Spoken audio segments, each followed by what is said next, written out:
Makdudat faman kana minkum maridun aw ala safarin fa iddat min ayyamin ukhar, kata Allah.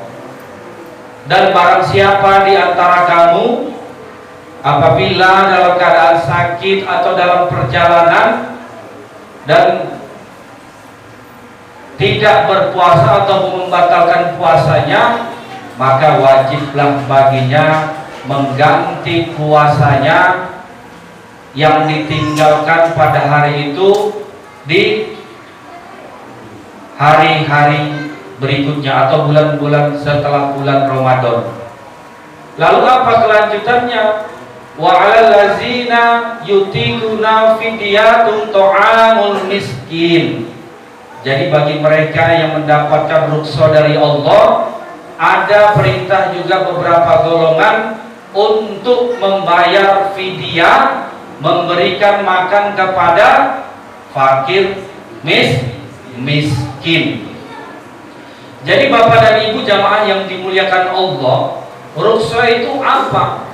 Rukhsah itu yaitu kemudahan ataupun keringanan yang diberikan kepada kita terhadap situasi dan kondisi tertentu. Ada beberapa golongan yang diberikan kemudahan ataupun keringanan oleh Allah dari Allah Subhanahu wa taala kepada kita. Pertama yaitu orang yang dalam keadaan sakit. Orang sakit Bapak dan Ibu boleh membatalkan puasanya atau tidak berpuasa. Lalu, Pak, kalau kita sakitnya biasa-biasa saja gimana? Makanya para ulama membagi sakit ini menjadi 3. Pertama, sakit yang ringan. Jadi Bapak dan Ibu, kalau sakit ringan jangan dibatalkan puasanya. Macam mana itu Pak sakit ringan? Contohnya pening kepala, ya kan? Pusing. Kenapa pusing, Bu? Macam mana lah Pak? Pusing sekarang situasi, ya kan? Padahal minyak naik, barang-barang mahal, pening, gaji Bapak nggak kuat naik-naik juga, pusing kepala, makanya nggak puasa. Nggak boleh Bu. Bapak juga gitu. Kalau cuma pening-pening aja, ya kan? Mana tahu. Kenapa buka Pak? Ya, pening kepala, sakit kepala. Kenapa? Ya beginilah, mahal semua. Mana lebih nelpon suruh bayar tagihan, kredit belum selesai, pusing kepala. Makanya nggak puasa. Itu kan sakitnya sakit yang dibuat-buat, masih bisa kita puasa. Sakit flu biasa itu enggak, ya. Itu.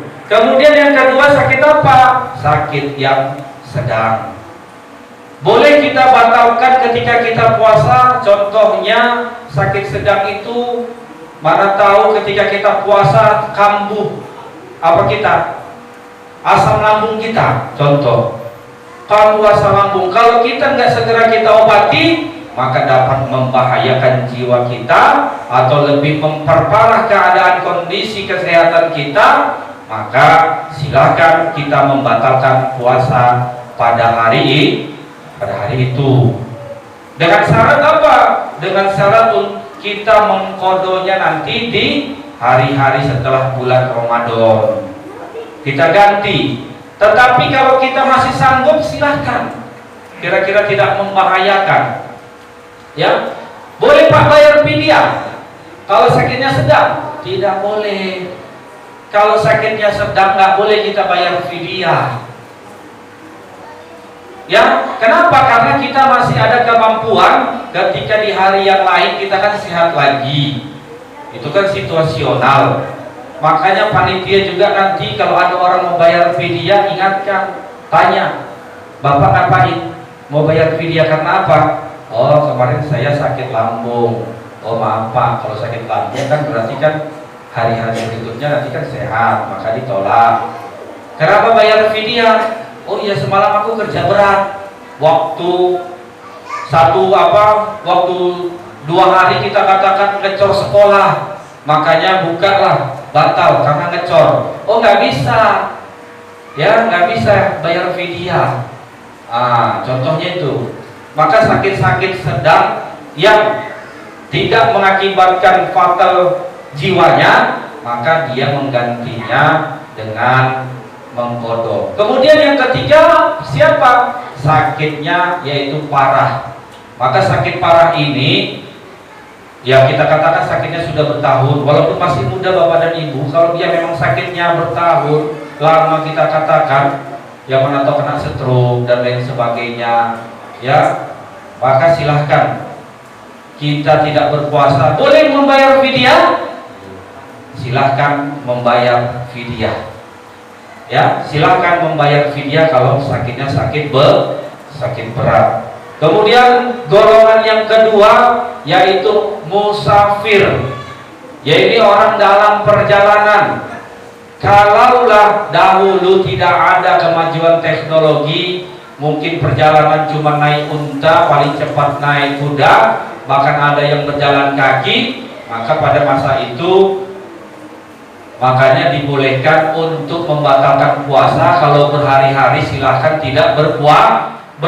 Sampaikan lebih dan kurang mohon maaf. Billahi taufik wal hidayah. Assalamualaikum warahmatullahi wabarakatuh.